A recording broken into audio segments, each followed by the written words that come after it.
Muchas gracias, buenos días, bienvenidos a su iglesia. Dios los bendiga como siempre. Hoy tenemos un tema muy bonito, ¿de acuerdo? ¿En qué capítulo vamos de Juan? ¿Se acuerdan? 12 o 13. 12. Entonces vayan abriendo sus Biblias en el capítulo 12 y vamos a hablar hoy de la glorificación de nuestro Señor Jesucristo. Pero antes hay un contexto maravilloso que debemos analizar y que debemos ir con calma. Para iniciar vamos a empezar con una pequeña oración. Si me acompañas, por favor, inclinando tu rostro. Padre bendito, muchísimas gracias por este día. Muchísimas gracias porque solamente en ti hay paz y salvación, Señor. Gracias, Señor, por permitirnos abrir los ojos el día de hoy y poder decir no solamente de labios, sino de corazón que te amamos y que eres nuestro Señor. Permítenos hoy hablar de ti y de la glorificación de tu Hijo, Padre. Permítenos estar en paz siempre, obedeciéndote, bendiciéndote y clamando tu evangelio. Te pedimos que así sea, bendito Padre, en el nombre precioso de tu Hijo Jesús. Amén. Pues te voy a pedir que me acompañes a Juan al capítulo 12, al versículo 1, en el que vamos a empezar ahí para llegar a la glorificación, porque quiero que veas que es importante cómo las personas glorifican a Jesucristo. ¿Y qué significa la palabra glorificación? Darle su justo valor a una persona, hacer un reconocimiento, dice el original, público de realmente quién es y qué hace. Y entonces en ese contexto, acompáñame a Mateo o a Juan al capítulo 1, al versículo 1. Estoy viendo si están atentos, nada más lo dije por eso. Y dije, 6 días antes de la Pascua, vino Jesús a Betania, donde estaba Lázaro, el que había estado muerto y a quien había resucitado de los muertos. ¿Te acuerdas? Es aquella persona que platicamos en el capítulo anterior, al que se le hace referencia y está en algo íntimo. A partir de aquí, como lo vamos a descubrir, Dios ya sabe que se acerca su hora, Jesucristo ya sabe que se acerca su hora, su hombre ya sabe, este hombre sabe que se acerca su hora y se toma una pausa. Y quiero que tú dirás, ¿cuál pausa, Alberto? Pues convivir en un lugar con personas de manera muy íntima. Yo sé que tú tienes muchos problemas y desde aquí vemos la pausa, pero Dios va cumpliendo las cosas, va conviviendo con las personas que tiene que convivir. Y cuando me percato este primer versículo que él está en esa casa y que está entre hermanos, incluso se dice en otro evangelio en Marcos que es la casa del leproso. Está con pura gente de confianza que lo conoce. Los nombres que vamos a ver como Martía, como Marta, como María, como Lázaro, él mismo, las personas que lo van acompañando, sus discípulos, habla de un momento único y especial. Y me llama la atención que él, antes de empezar cualquier cosa, está en las cosas del Señor. ¿Lo ves? Si fuera otro, diría, yo no voy a esa reunión porque pues tengo mucho trabajo. Yo no voy a esa reunión porque ya me van a matar, oye, tengo toda la justificación. Yo estoy tan presionado por lo que está ocurriendo en mi vida que no tengo tiempo para dedicarme a las cosas de Dios. ¿Y qué crees? Él no lo hace así. Él se dedica a las cosas del Señor. Él está en el lugar que debe de estar, conviviendo con las personas que debe de estar, haciendo las cosas que su Padre le encomendó. Y hoy te iré haciendo una especie de semejanza, paralelismo, para que entendamos que nosotros al llamarnos cristianos somos unos pequeños Cristos que debemos de estar metidos en estas circunstancias. Y no queda ahí el versículo, continúale conmigo. Y le hicieron allí una cena, Marta servía y Lázaro era uno de los que estaban sentados a la mesa con él. Entonces María tomó una libra de perfume de nardo puro de mucho precio y ungió los pies de Jesús y los enjugó con sus cabellos y la casa, imagina la escena, y la casa se llenó del olor del perfume. El estando en las cosas de Dios, tú vas a presenciar aquí uno de los actos más grandes y maravillosos de adoración a Jesucristo y a su persona. Para empezar, se pone a sus pies una mujer, lo cual rompe con toda la normativa que los judíos tenían, porque sus mujeres eran muy cuidadas, no le podían hablar a cualquiera y no podían relacionarse, a menos que tuvieran algún nexo de negocios o que el marido se los permitiera. Ella rompe eso, ve la fuerza que tiene María y va hacia sus pies. No hay otra forma de ungirle los pies a Jesús, sino es hincándose. ¿Lo ves? Esa relación perfecta, íntima, y así como vemos que Él se dedica a las cosas de Dios y está consagrado a ellas, María hace lo mismo. Y hay un detalle maravilloso, y los enjugó con sus cabellos. Las mujeres normalmente traían el cabello, ¿sabes cómo? Recogido, ordenado. No lo traían suelto, y mucho más si eran casadas, y si eran solteras, pues tenían que ser muy recatadas. ¿Qué implica que el cabello haya sido suelto? Que en amor y bendición, la orden que les dada de traer el cabello, el legalismo implícito de guardar un formato, ella lo rompe y convierte sus cabellos en una especie de esponja para alabar a Jesús, en amor, en bendición, en entrega, de rodillas ante Jesús. Ve qué hermoso cuadro. Y nos lo comparten en una intimidad con Lázaro, con el leproso, con Marta, con los demás, aislándose completamente de la preocupación, del dolor, de sus problemas, e ignorante también de lo que le ocurría a Jesús. Se soltó el pelo, como dice la canción, porque rompió todos los formalismos. Siendo mujer, se hincó ante su Señor. Ciertamente reconoce en Él que es enviado de Dios, y entonces ese acto empieza a llenar la casa, o llena la casa, de un olor, de un perfume flagrante. ¿Qué aprendemos en esta primera parte? Tienes que dedicarte a las cosas de Dios. Tienes que entregarte las cosas de Dios con este ejemplo. No importa qué pase. Vamos a hablar hoy de la gloria de Dios, pero ve cómo con ese reconocimiento por primera vez, de manera íntima, antes de lo que Él va a hacer y la manera en que Él, de manera distinta a lo que pensamos, reciba la gloria, ella íntimamente lo reconoce. Como dijimos, que aquel que tiene un justo valor y que públicamente los demás lo van a reconocer de esa manera. Hoy por hoy tú debes reconocer a Jesús en tu vida personal, a pesar de que las cosas no funcionen como tú crees. Debes de tomarte el tiempo, como te dije en la primera parte, para que las cosas funcionen en base a los planes de Dios. Siempre va a haber oposición. Hoy te voy a hablar, porque aparece en la mayoría de los 4 puntos que vamos a ver, de un legalista, un mundano legalista, que aman las leyes, que aman el deber ser, pero se olvidan de amar y de bendecir. Lo veremos en la próxima lección, en el capítulo 13, quien ya lo leyó, en que Él nos da un mandamiento nuevo, que es amar al prójimo. Pero tú debes entender ahora que el legalista siempre busca la crítica, independientemente de lo que hay en su corazón, pero ese no te es pretexto para seguir sirviendo al Señor. Lee conmigo el versículo 4. Y dijo uno de sus discípulos, y te da el nombre: Judas Iscariote, hijo de Simón, el que lo había, ¿qué? De entregar. O sea, su testimonio, ahorita vas a ver, es malo, pero además, él ya se sabe lo que va a ocurrir con él, y él habla de esta manera: ¿por qué no fue este perfume vendido por 300 denarios y dado a los pobres? Pero dijo esto no porque se cuidara de los pobres, sino porque era ladrón, y teniendo la bolsa, sustraía de lo que se echaba en ella. ¿Te fijas? Y él hace ese comentario, y Dios conoce su corazón, pero Dios no se queda con esa circunstancia. Dios sigue observando a lo que vino, y así debe ser un cristiano, y así debe ser un objetivo que tú tengas santo en el Señor. Tú no debes pasarte quejándote por lo que te hacen los demás y hacer una lista interminable de lo que te hizo tu papá y de lo que te hizo tu mamá y de lo que te pasó en tu vida. Tú tienes que tener un tiempo de intimidad con el Señor y dedicarse a su palabra y obedecerlo. Ve qué hermoso le contesta Jesús. Entonces Jesús dijo: déjala, para el día de mi sepultura guardado esto, porque a los pobres siempre los tendréis con vosotros, mas a mí no siempre, ¿qué? Me tendréis.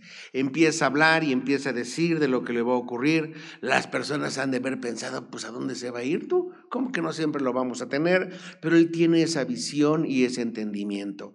Estos primeros 8 versículos crean un contraste entre lo que hace Dios y la forma en que lo glorifican, y entre que yo le llamé un mundano legalista oculto a la vista de todos, porque así son. Están ocultos a la vista de todos, con su dureza, con su coraje, con su legalismo. Y no se da cuenta Judas de lo que va a ocurrir, ignorante como todos aquellos que critican así de los planes divinos de Dios. Pero ahora vamos a ir a la segunda parte, en la que con cuidado quiero que observes que no debes de ser un simple, muchas gracias, en que no debes de ser un simple observador de Jesús y sus milagros, sino que tú debes hacer algo al respecto.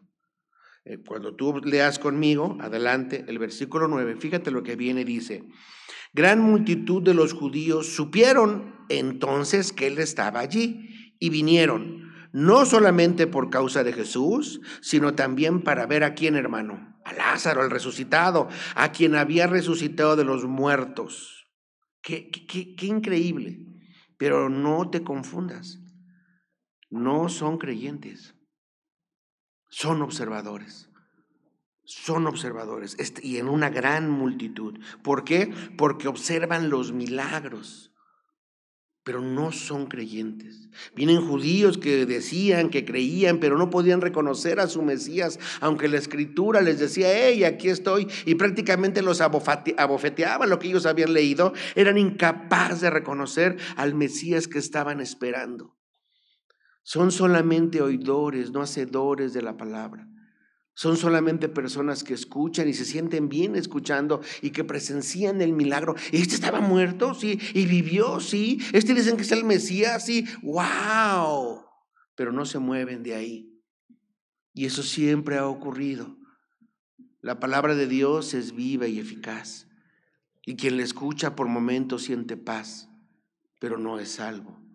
Y quien le escucha por momentos se siente emotivo y se vuelve simple y sencillamente un observador, pero no es un hijo de Dios. Esa es la gran tristeza. La gente escucha esto, pero es increíble que para su mente exista un hombre con este poder, porque no entiende que es hombre y Dios a la misma vez. Existe en este versículo una multitud que va con ellos y que solamente lo observan y que voltean a ver su milagro, como el inconverso hoy ve el amanecer y se maravilla. Como el inconverso, el que no cree en Dios, ve la luna y las estrellas y se maravilla. Y cuando escucha que Dios hizo eso con su simple voz, y cuando escucha que hizo las estrellas con sus simples dedos, y cuando escucha que Dios es paz, amor y bendición, se va en paz en su corazón, pero sigue en guerra con el Señor. Hoy te pido, si alguien no ha tomado una decisión por Cristo, que tú razones si eres solamente aquel que llega a ver a Lázaro y a Jesús y lo has mantenido lejos de tu vida. No está mal que lo reconozcas. Ese reconocimiento implica tu salvación. Ese reconocimiento, esa angustia, ese dolor, el no tener pausa, la pausa de que hablamos en el primer versículo, esa falta de relación contigo te lleva a donde estás. Y lo entendemos, te lleva la angustia, te lleva el enojo, te lleva el coraje, te lleva el quejarte, te lleva al no tener perdón, al despreciar a los demás, al no humillarte.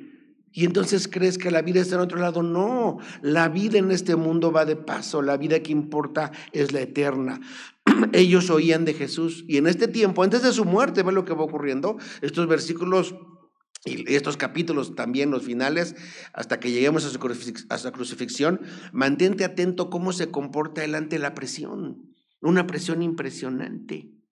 Pero ante eso los que van y lo que dicen, y en ese ambiente que va la multitud y que va el milagro, que ya te dije, no te engañes, pero hay una consabida buena fe, hay un entendimiento mundano de las cosas de Dios, hay quien va legítimamente a buscarlo.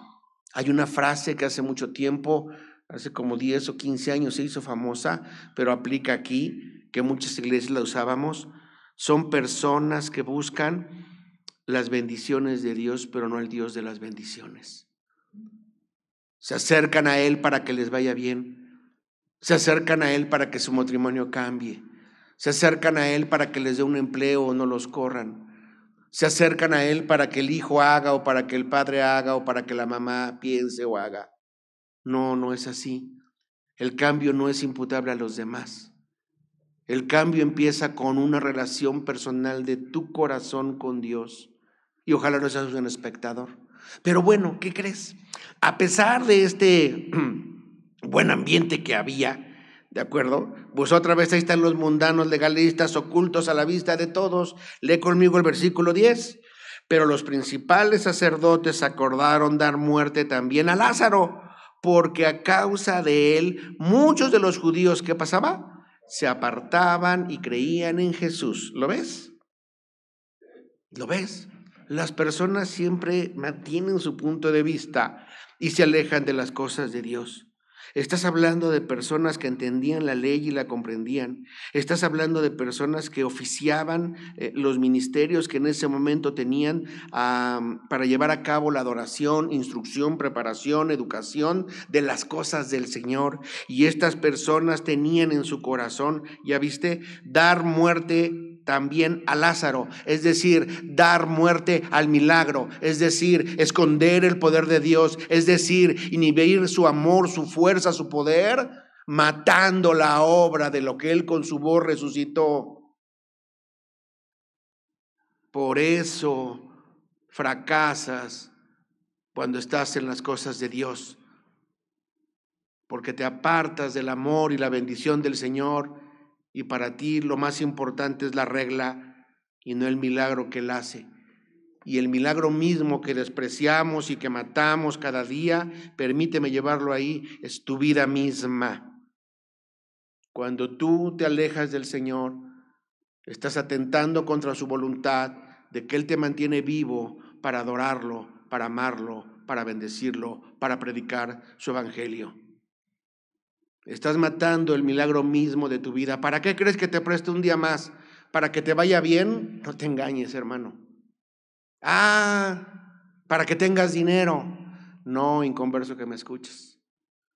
Para que te recibas y estés contento o no. Nunca tentaremos contra eso, ¿eh? Sigue luchando, síguele dando, no te confundas. Pero la gloria de Dios no es de este mundo. A Dios lo que es de Dios y al César lo que es del César. Y Él siempre ha marcado esa división. Te da un día para amarlo, para bendecirlo. No para que te desgastes y te destruyas y seas mejor que otros. Te da un día cada día para que como Lázaro resucites a través de un nuevo nacimiento y andes en su palabra.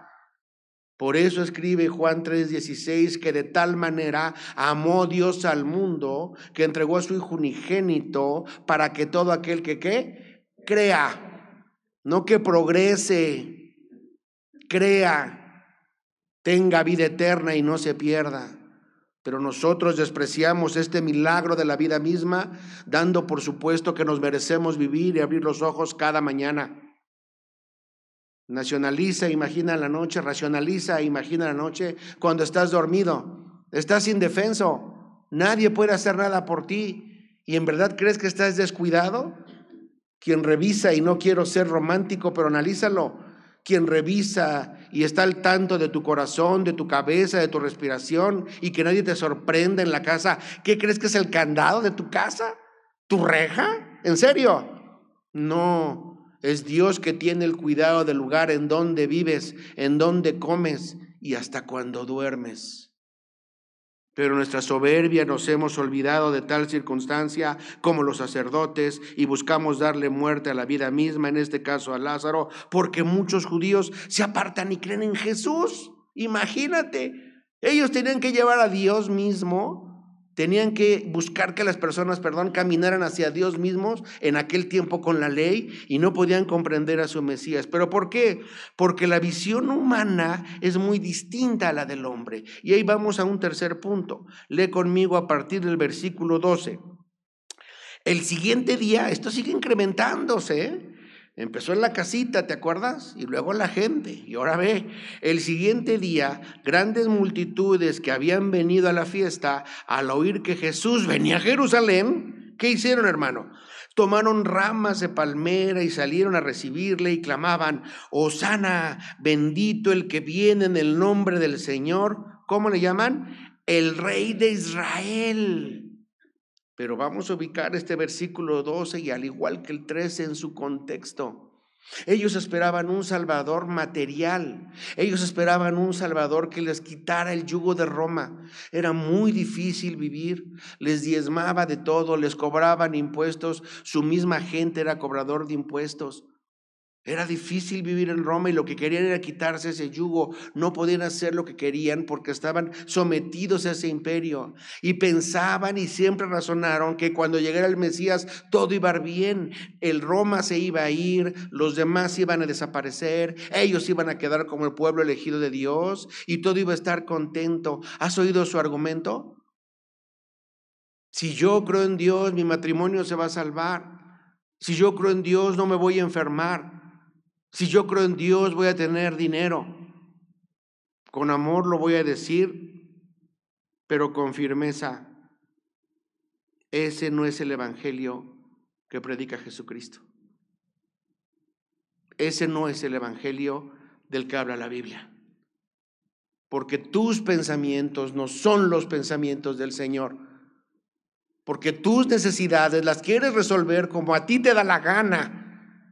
Y lo que tú debes hacer es humillar tu corazón ante Dios, porque Él es Dios y no haces lo que te da la gana. Tú crees que te manda solo. No, no te manda solo. Estás desobedeciendo al Señor en tu inconversión o siendo cristiano. Por eso no oras, por eso no ayudas, por eso no diezmas, por eso tienes miedo, por eso tienes falta de perdón en tu corazón. Porque haces lo que te da la gana, no lo que dice la Escritura. Y crees que Él va a llegar a tu vida como estos, como un gran Salvador, que te va a limpiar tu casa, tu hogar, y van a desaparecer todas las cosas. No es cierto, se van a quedar ahí. Porque para eso están, para que sean obscuridad, y entonces tú te conviertas en la luz del mundo. Y no por tus méritos, sino por gracia. Y no porque tú te salves, porque tú no participas en esa salvación. El único que participa es Dios en su plan perfecto, trabajando con tu corazón. Esa es la gran diferencia, pero ellos no lo entendían. Y decían, ahí viene. Y entonces Jesucristo hace un contraste maravilloso y dice, ¿cómo? ¿Cómo llegan los grandes? ¿Cómo llegan los vencedores en caballos, llenos de soldados? Llegan con poder. Y todo el mundo se lo imagina así. Pero Dios, Jesús, hace algo maravilloso para entender su voluntad, su obediencia y su santidad. Ve el contraste de cómo lo esperaban. Yo te anuncio, ahí viene el rey, Hosana. Y tú estabas acostumbrado a que eso era un cortejo y se hacían filas y todo el mundo los veía. Y ahí viene el poderoso, el Salvador. ¿Cómo te lo imaginas? Pues igual que ellos. Y su entrada espectacular es así, versículo 14. Y halló Jesús, ¿qué? Un asnillo y montó sobre él como está escrito. No temas, hijo de Sión, he aquí tu rey viene montado sobre un pollino de asna. Si Dios hoy te lo revela, en verdad, tu vida debe demostrar aspectos importantes como Él lo demuestra.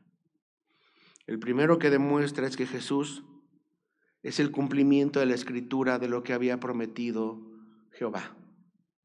Por eso es el Mesías. Y cuando tú leas la Escritura, debes leerla con la misma convicción y fortaleza que Él obedece. Ahorita vamos a la obediencia, con la misma convicción de que lo que se dice ahí se cumple. No seas anímico, solamente sé entendido. Si la Biblia dice que eres bendecido, serás bendecido. Si la Biblia dice que eres la luz del mundo, serás la luz del mundo. Si la Biblia dice que el Evangelio es tu salvación y ahí lo encuentras y tienes que estar atento a lo que Él dice, así será. Si la Biblia dice que solamente hay un camino, una verdad y que la vida es Jesucristo, así es. Él cumple la Escritura y la otra parte que me impacta con obediencia. ¿Por qué no se fue a un caballo?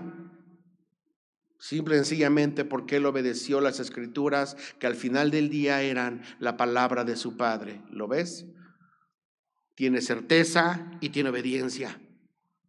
Esos dos elementos son los que tú y yo debemos aprender cuando leemos estos versículos y no la deja ahí. Tiene algo que abofetea a las iglesias modernas. Tiene humildad. se sube un asnillo al animal que se dedica para la carga, y que al llamarle asnillo no era el más fuerte que digamos. Al final del día él se sube ahí, se monta ahí, demostrando humildad. No se sube un avión como los pastores de ahora. No se viste de traje ni busca tener lo mejor del mundo. No busca los anillos de oro ni busca la publicidad. Él busca obedecer a su Padre en un acto contrito de humildad, de bendición, en cumplimiento a la palabra de Dios. Y eso es lo que tú y yo debemos hacer. Eso es exactamente la manera en que nos debemos de comportar al observar este maravilloso ejemplo. El Hijo de Dios actuando en la bendición y en la humildad, en la grandeza de obedecer la palabra del Señor. Y Él lleva su obediencia, como lo vamos a ver más adelante, hasta morir en la cruz. Las cosas no se quedan ahí, sigamos. Fíjate cómo se comportan los demás. Versículo 16. Estas cosas no las entendieron sus discípulos al principio, pero cuando Jesús fue glorificado, o sea, ahorita después de que expliquemos lo que va a ocurrir, entonces se acordaron de que estas cosas estaban escritas acerca de Él y de que se las habían hecho. ¿De acuerdo? Nosotros podemos observar esto de muchas maneras. El Antiguo Testamento ya pasó y tú y yo podemos comprobar si se ha cumplido o no. Y se ha cumplido o no se ha cumplido, hermano. En su mayoría, ya sé que faltan ciertas partes de revelación, pero ¿se ha cumplido en su mayoría o no se ha cumplido? Ya viste que en un libro, en el capítulo 1, no voy a tomar ninguno, dice, si tú te portas mal, te van a destruir. ¿Sí lo viste? Sigue leyendo ese libro y en el capítulo 4, ¿qué pasó? Lo destruyeron. Pues, si eso no es tener credibilidad. Otro libro, el que tú quieras, en el capítulo 2 dice que si tú me obedeces te seré bendecido y verás que haré de ti multitudes. Y te pasa el Nuevo Testamento y evidentemente así fue. Entonces la palabra de Dios es digna de credibilidad porque la hace Él y porque obviamente de manera visual te enseña que se cumple. Y escucha lo que dicen, y daba testimonio a la gente, para que veas cómo en ese caso, aparte de la escritura, tenían actos, y daba testimonio a la gente de que estaba con él cuando llamó a Lázaro del sepulcro, y lo resucitó de los muertos, por lo cual, ahí va otra vez la gente, había venido la gente a recibirle, porque había oído que él había hecho, ¿qué? Esta señal. Fíjate lo que hemos visto en la primera parte, en el primer punto que vimos, en la que te pedí que fueras y dedicaras un tiempo a Dios y en el que esta mujer María pone su cabello. Él es glorificado de manera personal, de manera íntima en una casa. Después, cuando vienen todos a verlos, pues lo están reconociendo públicamente porque lo vienen a ver. El simple ímpetu lo vuelven a ver. Y en este tercer caso que estamos observando, evidentemente pues lo están reconociendo con otra intención, con otra visión humana, pero lo están reconociendo y lo están glorificando. Las cosas no quedan ahí. Otra vez vuelve a aparecer el que me permití mencionar, no lo busques, no aparece en ningún versículo, pero es algo que durante el estudio entendí, el mundano legalista que oculta la vista de todos. Oculto a la vista de todos. No le importan los milagros. Lo que le importa es que las cosas se hagan como Él quiere. No le importan los tiempos. Le importa que sea como Él dice. Ignora y aplasta el amor y la bendición del Señor con tal de que sea perfecto porque yo dije. Versículo 19, ahí te va. Pero los fariseos dijeron entre sí, ya veis que no conseguís nada. Mirad, ¿qué dice? El mundo se va tras él. Ellos lo decían obviamente no porque conocieran lo que iba a ocurrir, aunque terminaron, digamos que ciertamente proféticos, ¿no? Porque pues, el mundo le causa división y actualmente vamos tras él. Pero los fariseos dijeron entre sí, ya veis, no conseguís nada. Al final del día lo están siguiendo. Qué tristeza. Porque si lo siguieran, yo me haría una pregunta fundamental. ¿Y qué? ¿Y qué si lo siguen? Pues si es el camino, pues si es la verdad, pues si es la vida, es la persona que estás esperando como Mesías para seguir proclamando las verdades de Dios. Es aquel que tú estás diciendo que te va a cumplir y que te va a liberar. Pero, ¿qué crees? No lo puedes ver. No puedes estar con él y simple y sencillamente lo atacas. Con este contexto en el que en su casa, en el que el pueblo, en la que en la entrada del mismo pueblo judío lo están glorificando mundanamente, dándole un justo valor, vamos a entrar al tema que hoy nos trae, que es la glorificación de Jesús. Pero quiero que te percates cómo él maneja la glorificación de manera distinta y hace una pausa ahora muy marcada sobre lo que estaba haciendo para dedicarse a las cosas de Dios. ¿Cuál es la pausa? Versículo 20. Había ciertos griegos entre los que habían subido a adorar en la fiesta.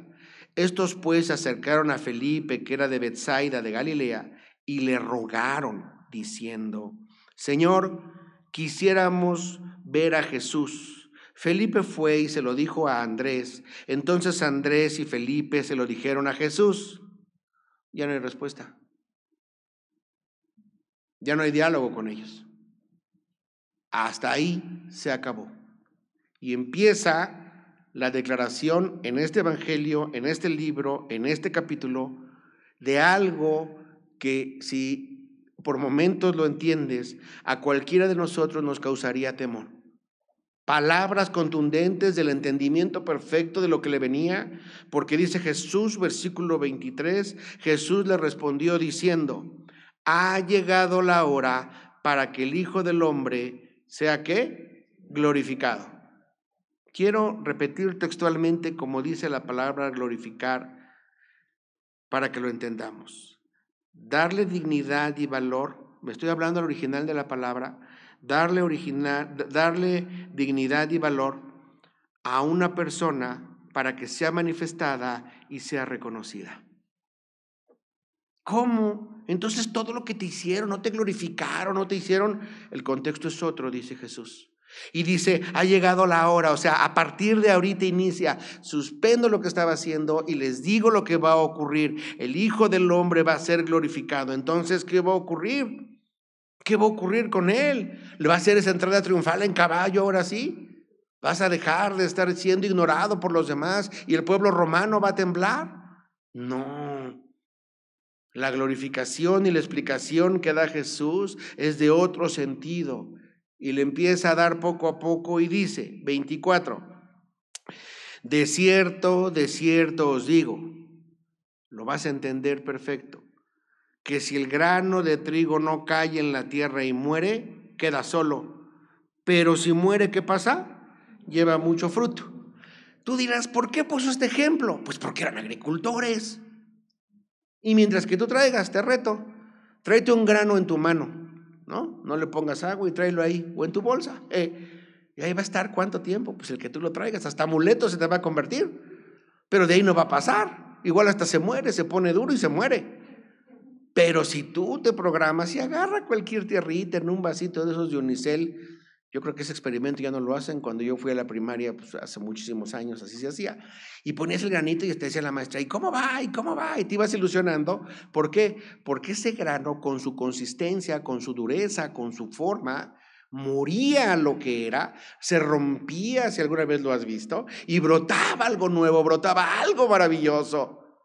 Por eso ellos lo entendían perfecto. ¿Por qué? Porque eran agricultores. Por eso les dice, el grano de trigo no cae en la tierra y muere, queda solo, pero si muere lleva mucho fruto. ¿Qué les está diciendo? Que al momento de que él muera, que al momento del que sea crucificado, va a llevar mucho fruto. Que al momento en que él entienda, más bien que nosotros entendamos que este grano de trigo se transforma para llevar fruto, es el momento en que él produce lo que se produjo en la cruz. Pero te dice algo para ti como su seguidor. Versículo 25. No, antes de pasar a él, te voy a pedir que me acompañes para ir a ese versículo. Adelántate un poquito al versículo 28. Y dice, Padre, glorifica tu nombre. Entonces vino una voz del cielo y dice, lo he glorificado y lo glorificaré otra vez. ¿Qué quiere decir entonces y por qué te llevé a ese versículo? Es sencillo. porque esto es un plan de Dios. Y en ese plan de Dios, Dios se glorifica. Y Jesús, al obedecer ese plan, glorifica al Señor. Cuando Jesús dice que glorifica tu nombre, le está diciendo, llévate tú la gloria, tú seas reconocido y las personas sepan quién eres. Y aquel le dice, lo he glorificado. ¿Por qué lo he glorificado? Porque desde el principio lo he hecho. Desde que empecé a escribir la Biblia, tú cuentas ello.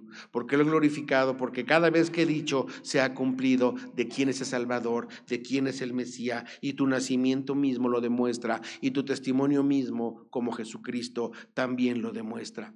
Y no solamente me he quedado ahí en el pasado y en el presente, sino que en el futuro lo volveré a glorificar con tu regreso, con tu segunda venida. La glorificación, pues, entonces, es darle esa dignidad y valor que una persona se merece de manera manifiesta y que tú debes de reconocer. Hoy te pregunto a ti, ¿lo reconocemos así? ¿Lo glorificamos así? Cuando tú observas lo que Él hizo por nosotros, entregándose a la muerte en la cruz, en verdad debe doler tu corazón porque te das cuenta que su obediencia fue obediencia de muerte. Debes darte, si Dios lo permite, cuenta de que Dios trabaja con tu corazón para que tú reconozcas a Jesucristo crucificado. La glorificación del Señor se da porque tú le das ese reconocimiento, porque tú entiendes esa situación que Él realizó para perdón de tus pecados, porque entiendes que como a Lázaro te sacó de muerte a vida. Esta glorificación perfecta que solamente puede dar Dios y que inicia aquí la hora, y después nos iremos viendo a partir de aquí lo que va ocurriendo en este libro y cómo esa hora y esa historia se van desarrollando, son maravillosas para tu vida. Pero vamos a recapitular lo que hemos visto hoy. Todo esto te será vano si no tienes una pausa, y te pido que la hagas como la hicieron los que vimos en esa casa, en especial María, y la hizo Jesús, dedicándose a sentarse con ellos. Si no haces la pausa para dedicarte a las cosas de Dios. Hoy te pido que hagas esa pausa. Dedícate a las cosas de Dios. Sé que tu corazón puede estar turbado. Son muchos más versículos, ya no me dio tiempo de entrar a lo turbado del corazón, pero yo sé que tu corazón puede estar turbado. Sé que tu corazón, como esa palabra implica, es como un mar con su fuerza, con sus olas, con sus remolinos, que explota ante las circunstancias. Y ese corazón turbado no te deja oír la palabra del Señor. Pero Dios, en su amor y su misericordia, hoy te pido, haz esa pausa. Y al igual que María, ponte a sus pies. Al igual que María, rompe el legalismo y entrégate al Señor. No te quedes como segundo punto, como un simple observador. No te quedes como un simple observador de sus milagros como lo vimos hoy. No seas aquel que digas, qué bonita Biblia, qué bonito fueron, qué hermosa alabanza. No seas un observador. Por favor, sé un hacedor, un entregado de amor y de bendición al Señor. Que sea tu corazón dedicado a Él para alabarlo, para bendecirlo. Hoy sé, si alguien me está viendo en esta filmación, que no lo entiendes, que no lo comprendes, pero sabes muy bien, como yo lo sé, que necesitas a Jesús. Y estas palabras no son para cambiar tu vida, es para que seas salvo, que es mucho más importante. Y no lo vas a poder ser si no crees en Jesucristo crucificado, como lo vimos hoy para todo aquel que en Él cree. Pero para eso primero debes arrepentirte de tu pecado. Estás en pecado y debes arrepentirte de tu pecado y reconocer a Jesucristo como tu Señor y Salvador. No te vuelvas en un simple observador, porque recuerda, tu visión humana, que fue el tercer punto que vimos, no tiene nada que ver con la obediencia y la visión de Dios. Nada que ver. Los planes de Dios para ti son de amor, de paz y de bendición si tomas una decisión por Él. Los planes de Dios para ti son que tú comprendas perfectamente que Él te ama y que lo que estamos leyendo en Juan implica que glorifiques a Jesús, pero no lo glorifiques de labios, glorifícalo de corazón. Si lo glorificas de corazón, tu mente cambiará. Las circunstancias no, que se queden ahí. Tu mente cambiará, tus palabras cambiarán, tus actos cambiarán si glorificas al Señor. ¿Y cómo lo glorificas? Sabiendo que perdió la vida en obediencia a su Padre para que tú fueras salvo.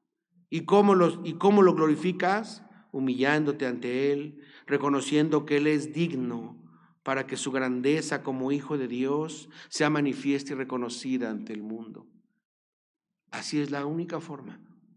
Te pido por favor entonces que hoy cuando escuches la glorificación de Dios, comprendas que no puedes ser como aquel que hablamos, que todo lo critica, que está oculto dentro de lo público, que está oculto en la multitud, sembrando cizañas, sembrando enojo y haciendo palabras que no llevan reconfortamiento al corazón de las personas. Hoy te pido que confieses a Jesús como tu Señor y como tu Salvador. Dios lo ponga en tu corazón y lo glorifiques a través de la muerte que Él tuvo en la cruz para perdón de nuestros pecados y para que nos diera vida eterna. Vamos a despedirnos, por favor, con una oración. Padre bendito, muchísimas gracias por tu amor, por tu bendición y muchísimas gracias, bendito Señor, por estar con nosotros. Hoy entendemos, Señor, que todo lo que ocurre en nuestra vida, tú lo controlas, Señor. Gracias por dedicarnos a todos, por poner nuestro corazón a tener esta pausa.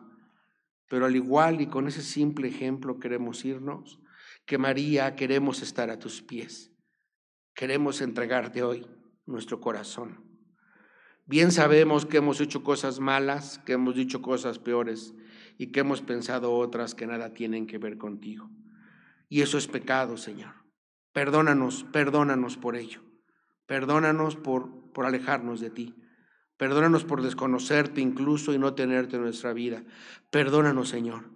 Nos arrepentimos de nuestros pecados y los dejamos de hacer. Los dejamos de hacer, Señor. No queremos ser más unos simples observadores que se maravillen que tus milagros. No queremos que nuestra visión humana sea la que se imponga, sino que sea tu voluntad, que sea tu amor, que sea tu santidad la que gobierne nuestra vida. Permítenos glorificarte en esa cruz. Permítenos glorificarte reconociéndote como nuestro Señor y como nuestro Salvador. Permítenos ponernos a tus pies, Señor, para decirte que te amamos y que te suplicamos que nos bendigas. Te pedimos, bendito Padre, que así sea, en el precioso y maravilloso nombre de tu Hijo Jesús. Amén. Dios los bendiga, que tengan excelente domingo.